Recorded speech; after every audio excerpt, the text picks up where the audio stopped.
In today's Sharp Saturday video, we're going to take a look at a knife I have been holding on to for well over a year now, waiting to decide when to show it to you, and I think today is the day. Talking about the Doug Marcaido designed Grande Fratello Serbian Cleaver. That's what's coming up next here on Survival on Purpose.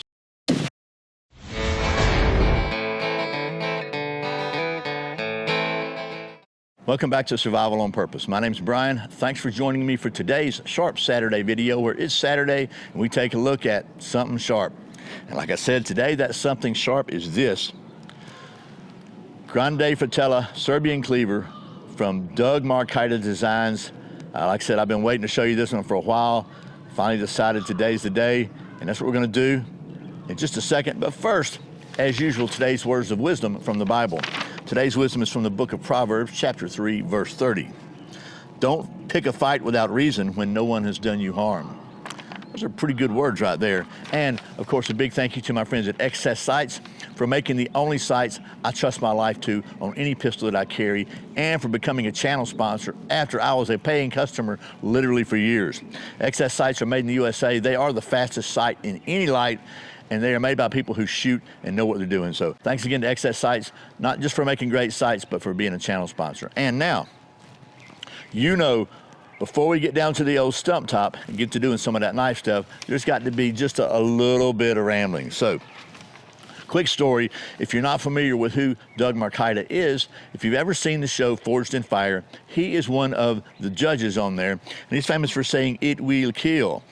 Doug is more than that, though. He's also a United States Air Force veteran. He is a knife combatives, blade combatives expert and trainer, and on top of all that, he's just a really good guy. I had the pleasure and honor of meeting Doug and his wife at either Blade Show or SHOT Show a couple of years ago. I don't remember which. Talked to him for a few minutes. You can tell sometimes when you just talk to somebody for a few minutes what kind of person they are. Doug is a really, really good guy. Super nice guy, super friendly, and just also, you know, he knows what to do with this thing. So anyway, let's get down to the old stump top, get to doing some of that knife stuff. You don't too? Okay, here on top of the deteriorating stump top is the Grande Fratello Serbian Cleaver from Doug Marcaido.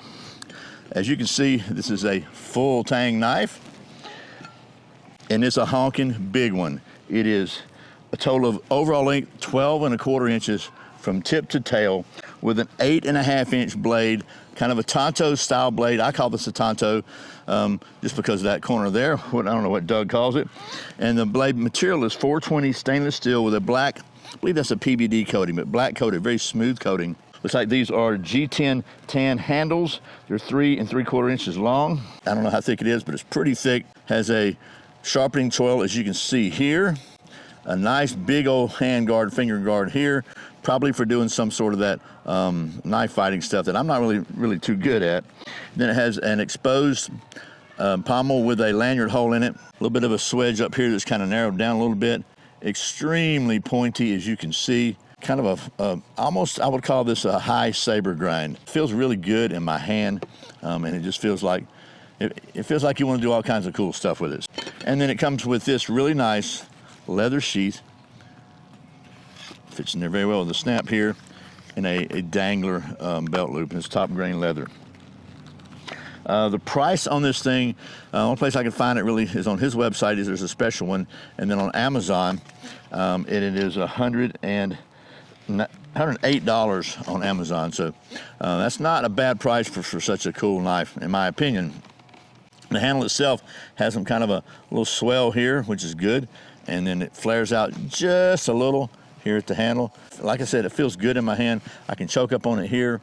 I can also it gives you a little room to back up here for my hands. I wear medium gloves, and that lets me just really get a good grip on it. So we're gonna see how well this thing does some of that knife stuff now.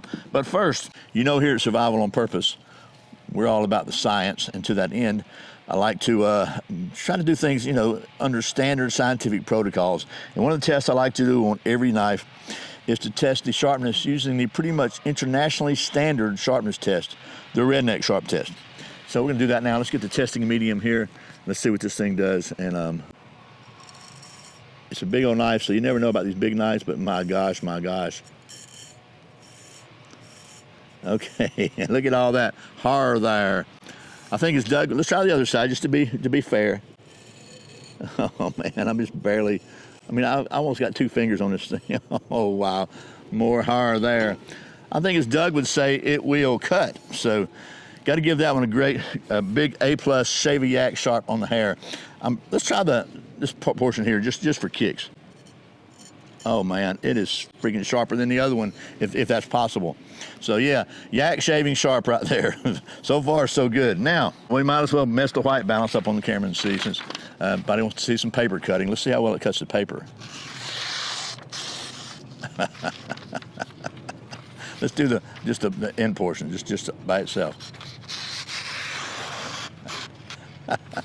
Okay, we're gonna call this sucker sharp. Let's just see how well it chops. It's a big old blade, pretty high saber grind, so it's not really got much of a wedge factor to it, but let's just see. But she bites.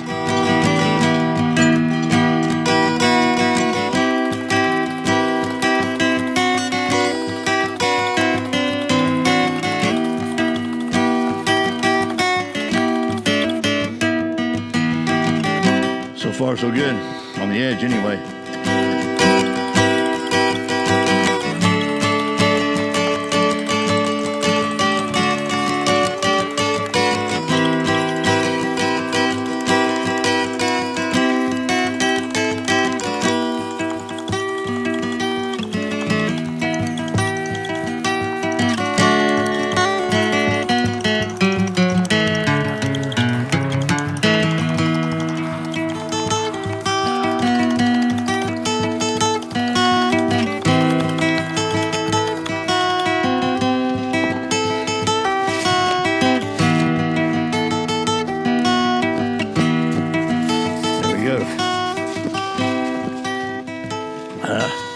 Okay, so that should be some kind of indication as to how tough this wood is, especially the core. And honestly, I wasn't trying to do it as fast as I could. This is a knife, not an axe. If you saw, I was really trying to like almost kind of just easily chop through it. But let me just show you this edge here. No damage whatsoever to the edge. No nicks, no bends, no anything. Very, very, very clean, still doing good. In fact, let's just try this. Oh, still got some horror there. Okay, let's do the old baton thing that people still complain about. I can't believe it, but okay. I got my little funky baton here. Let's bang it. All right, not a problem. I didn't think it would be.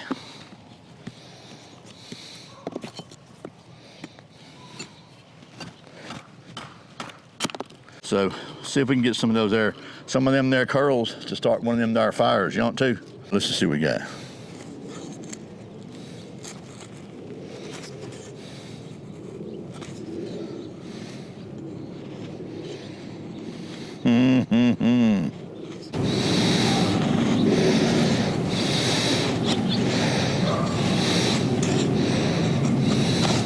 Okay, the sun's going down quick, so we're gonna pull this short, but it did okay on curls. Obviously, it's sharp enough to shave. It's sharp enough to do curls. So there's that. Now, let's see how it does carving a little bit of that fat wood. And besides making a mess on all my chippities here, ideally what we want to do with fat wood is scrape it, but I'm trying to get down to the unoxidized portion first. And really, I just wanted to be able to smell it. Ah, there you go, smell it. Oh man, yes, that's good. Okay, let's see if it'll scrape. I'm not really confident about scraping. Everything on here seems to be a little bit rounded. We're gonna give it a shot.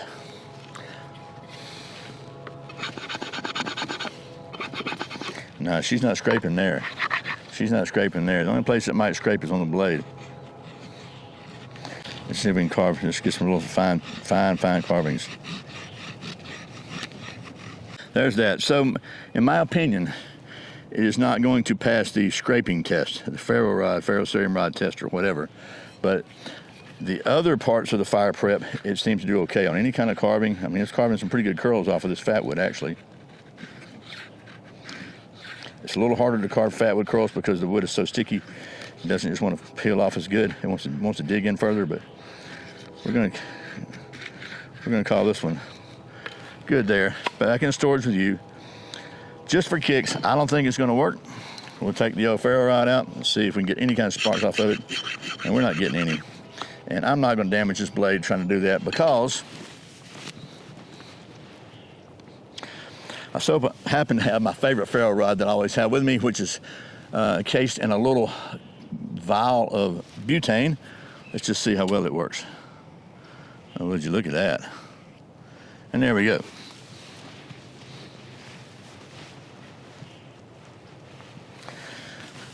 So, what else could we do as far as science goes? As you know, here at Survival on Purpose, we are all about the science, and to that end, we maintain a state-of-the-art, cutting-edge knife testing facility here at our worldwide headquarters.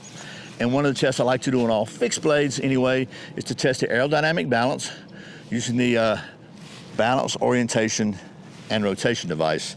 And like I said, I've been holding on to this knife for at least a year.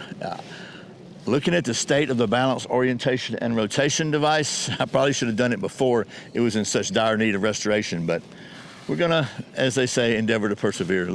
And of course, as always, proper scientific methodology is crucial. Whoop, whoop, whoop, whoop, whoop, whoop.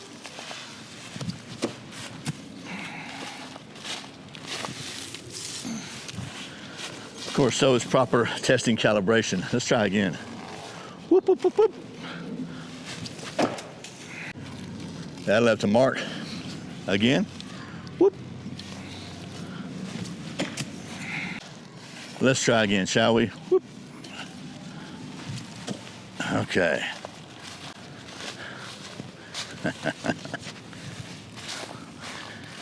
Just had to get it calibrated. Whoop, whoop, whoop, whoop, whoop. Ooh.